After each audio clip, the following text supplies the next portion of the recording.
Now, guys, we're entering one of the poorest and most dangerous places in Manila, the Tondo Slums. And according to the 2015 census, 635,000 people lived here officially. In reality, no census can count precisely how many people live here. People live in squatter settlements, one on top of the other, literally in several layers. And these are the largest slums in Manila, and I guess the most densely populated area in the country. It says engineering office here, but clearly they must have snatched this billboard for their house. The house is built from, well, from everything and anything that you can find in the street. So check this out. This whole thing is tied with a rope to keep it together. Somehow, it's not even a rope, but an old fishing net or something like that. If it snaps, the house will go down. Tondo occupies a huge part of the capital region. In fact, it was once a separate city and older than Manila itself. It's at least 1,100 years old. Now, looking at these sites, you wouldn't believe it, but it was the capital of a small ancient state. Then the Spaniards established the region of Tondo here, and it was one of the richest on the territory of the present Philippines, which is why it became one of the first regions to rebel against the Spanish. But Spanish rule was followed by American rule, and until the middle of the 20th century, it was quite a respectable neighborhood. Here is a picture of Tondo from 1941, showing a church, neat houses, and smooth, well-planned streets. During the Second World War, the Americans practically leveled Manila, wresting it from the Japanese. Tondo residents have two major sources of income. Firstly, a huge port, where you can always do some odd jobs. But secondly, they have a huge dump site they call the Smoky Mountain. Now, that mountain behind me is Manila's famous Smoky Mountain. In fact, it's a huge, huge, stinking pile of garbage that takes up an entire city block. And this pile of garbage is inhabited. There are buildings there, people living there, distributing this garbage. The most terrible thing is that in this garbage they find food, which they then somehow wash, try to disinfect, wash again, and put into use. They eat it. This food is called pakpak. I had to put all their egos in check. Near this dump site, they sell everything that they find in it. Sneakers, Converses, wheels, tools, just about anything. Anything that people throw away that they don't need anymore, but that could be useful somehow. And rear car mirrors, I've forgotten the words, I'm overheating. But these mugs are in quite good condition, unbroken, generally excellent mugs. Watches, chargers, wires. Look at the number of discarded balls, in good condition. A shirt, it's almost new. Wow, you have so many. Yeah, I do. Man, they're from the Smoky Mountain, right? Yes. But they're new. They're new, yeah. There are whole stores with clothes from junkyards. When you can't be sure it's secondhand, maybe it's 10th hand. This set of clothes, these underwear, for example, are 20 pesos, which is something like 40 cents, I think.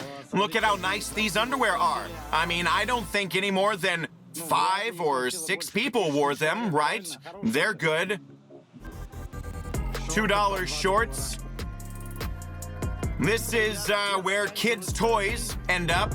And look at the amount of stuff in here. I mean, wow, so many toys, so many toys. Well, and along with the toys, there's all kinds of Gucci bags, which in principle, they're basically the same thing. Smoky Mountain used to be Manila's largest landfill, and although garbage dumping was officially banned in 1995, it continues to be done, albeit in much smaller quantities. Now, this mountain has become a slum within a slum. The poorest of the poor settle there to wade through the garbage. To the floor, to the couch, might wake the neighbors up.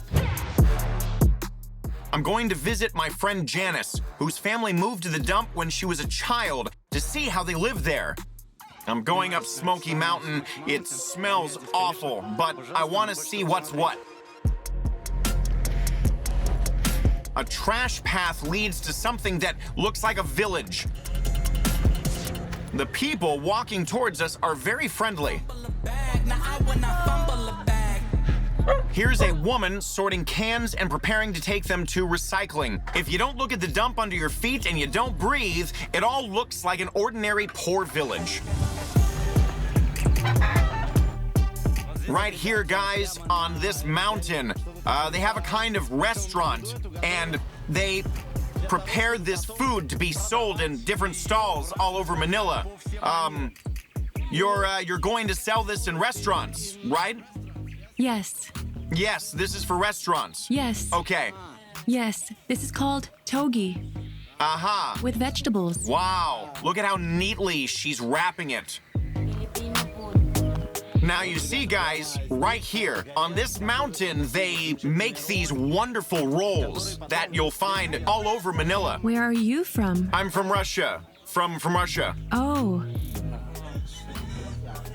So if you want a snack, know this, the chef is right behind me. I speak English a bit. I'm on the sound, hoodie season, back around, no more summer bounce, little squeeze out. Can you come a little bit closer? The camera doesn't see you. Well, don't be shy. I didn't have time to get ready. Don't worry, don't worry. Janice and her family have been here since 2003. She now has children who are also likely to grow up in this same dump. That's her husband, Jose. He works for Smoky Mountain Security. It's kind of like a local authority that decides who does what in what part of the dump. He said he will come back later. Okay. Yeah, go on.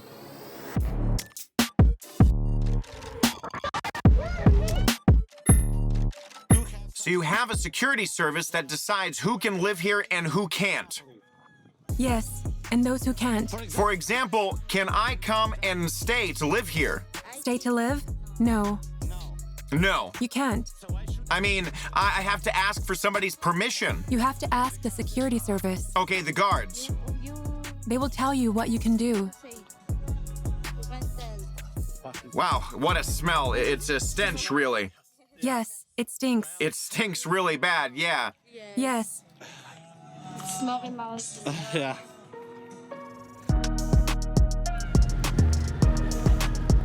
They come here mostly from the poorer parts of the country. Janice's family is from the north of the island. Smoky Mountain is like a mining site. The only resource is garbage. The mountain is divided into plots, and some are more profitable and some are less, depending on what was historically dumped where.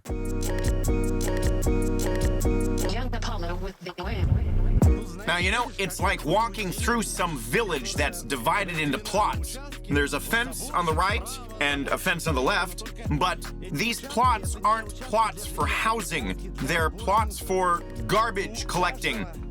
Each local resident has his own plot where they dismantle the garbage brought in and looking for something valuable there. And they don't encroach onto others' territories. You see, the richer people, they fence off their plots. And as I understand, these are mattress springs from rotting mattresses. It's kind of like local barbed wire.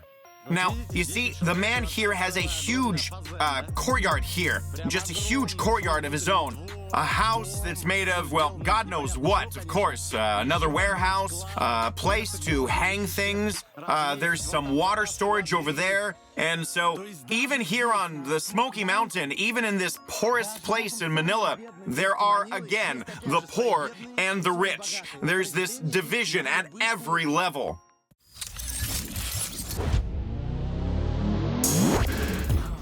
Yeah, well, it smells awful here.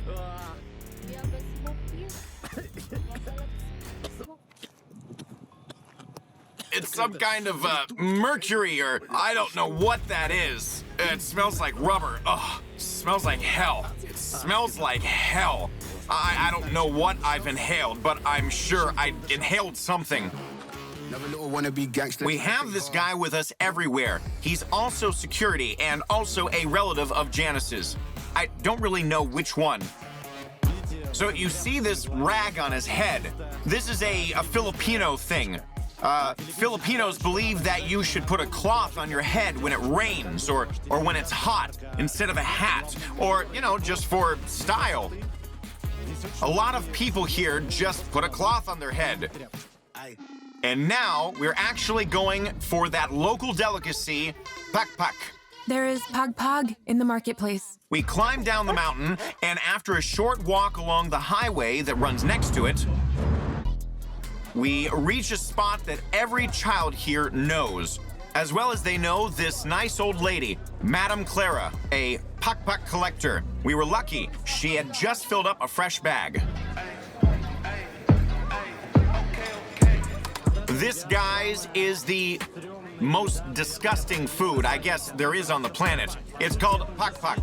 It's basically chicken that's already been eaten and found in garbage dumps. And this one here, you see, it's all bitten off. Here are better pieces. They're more premium with more meat. And then they wash the chicken here, and then they roast it again for a second time because, well, you know, it's already been eaten. And so, there you go. I know how hard it can be for you guys to look at that, and some of you might be feeling sick right now, but imagine what it's like for me here, because now I realize that all these feelings we have are nothing. Because look at these kids here. They don't look twice at the pakpak. They eat it and even consider it a joy. This is how Madame Clara rinses the pakpak before selling it. A kilo of these bones that have not been fully nibbled costs 10 pesos. That's about 20 cents.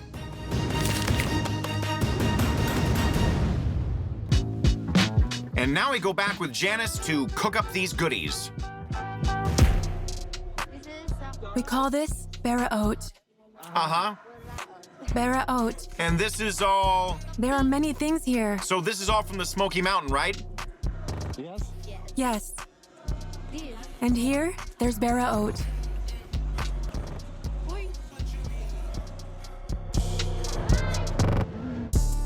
Here is our church. This big building, this is a church. Yes, a church. Blow sick, man, I've been high. I saw a guy who the dopest. In general, I have to say that everyone here in Tondo is very friendly. They're very kind. They wave at you and they shout hi, and you hear that someone is saying hi. Everybody smiles, and in general, they're very, very friendly people.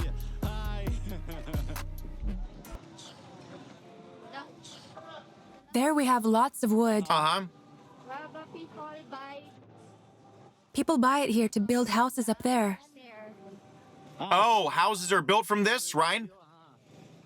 Please don't play no games with me. It was never about the fame to me. They needed the best, so they came to me. So what kind of garbage brings more income? I mean, like bottles or metal? Bottles, paper. Collecting newspapers is profitable. Newspapers? Yes, many people do it. And also this. What do you call it? Cardboard?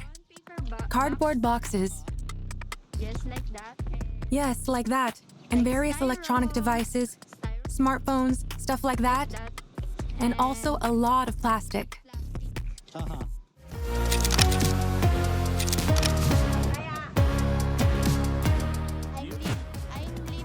I used to live here, over there. There, you see the window there? Okay, that's your window? Yes, but in 2019, my dad decided to sell this house to other people. And how much did he sell it for? 20. 20,000? Yes. Janice has never been to school. She knows English thanks to a charitable organization that helps her and others like her in Tondo. They give me more knowledge, more information. They teach me how to work in an office and speak English.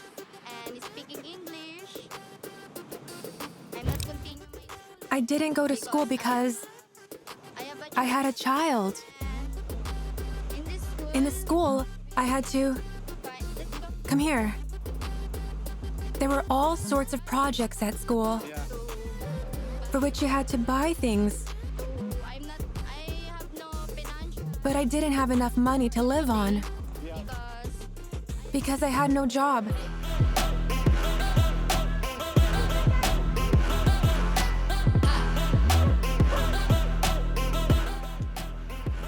Here is a small church. Okay, a small church. You have your own church on the Smoky Mountain. A small one.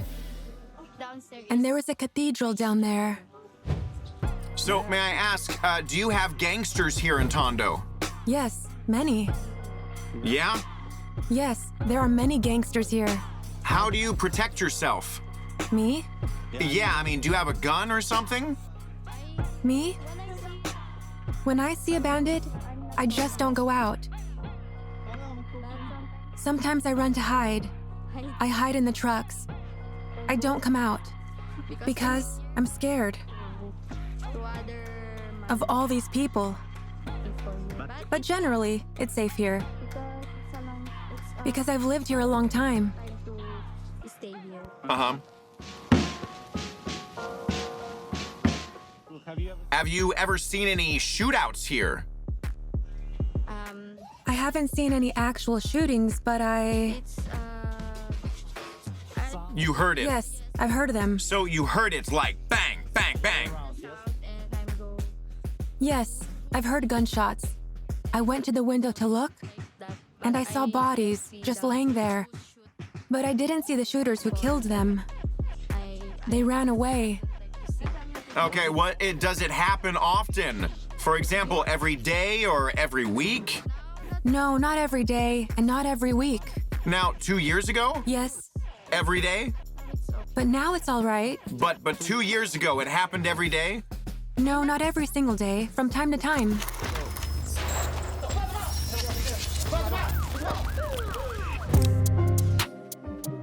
So that's basically the whole place. This is a mattress. There's a closet of sorts. There's a huge mirror on the wall. The Last Supper is a must.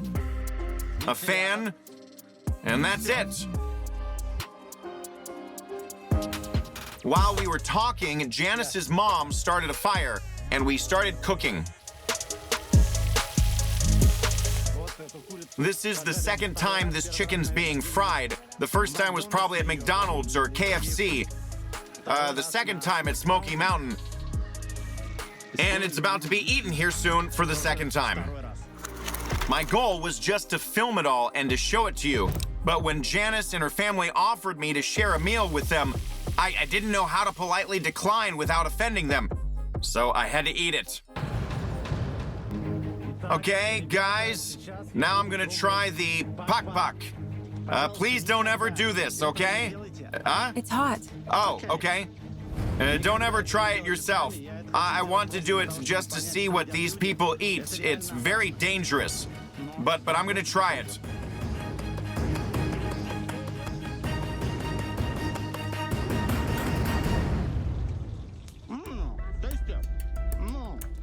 Look at Janice's face. I don't think she could believe a foreigner was eating this. That's why everybody loves pag. It's tasty.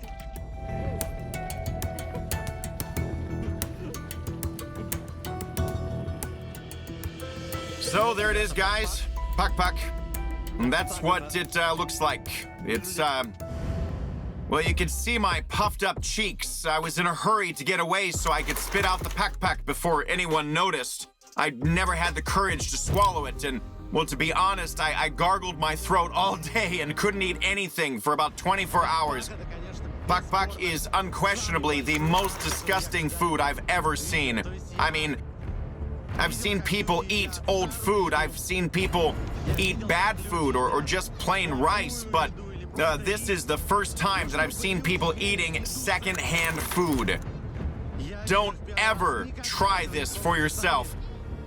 I truly hope that your life never forces you to eat anything like this. I hope that I'm gonna be okay.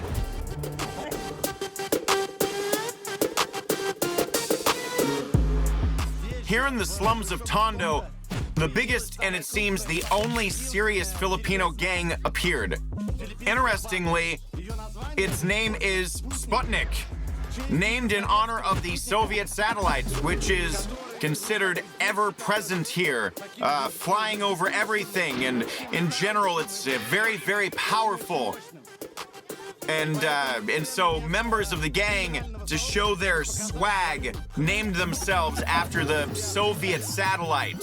The gang members are known not only for their brutality, but also for tattooing the satellite on their right buttocks. Under Duterte, almost all of them were shot in the streets or sent to jail. So guys, look at this. I'm accompanied around the slums by this escort of local youths. Look, we've got girls and boys, and they're incredibly happy. They're incredibly cheerful. In fact, the most cheerful young people, honestly, the most cheerful kids that I've ever seen anywhere in the world live in these slums. You just don't hear children crying. Obviously, the kids here realize that crying is useless. You have to solve your own problems. And everybody here, look at how happy they are.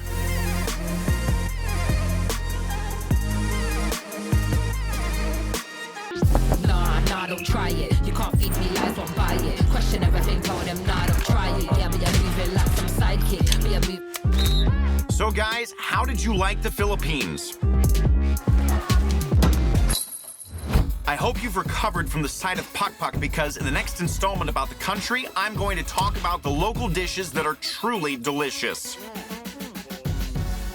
Oh, it's really good. And also about the kind of slums that you won't see anywhere else. Cemetery slums. And about who really rules the Philippines. See that bastion right there in the center of Manila? Do you recognize that symbol? Subscribe and I'll tell you. In the meantime, we're going to get a move on.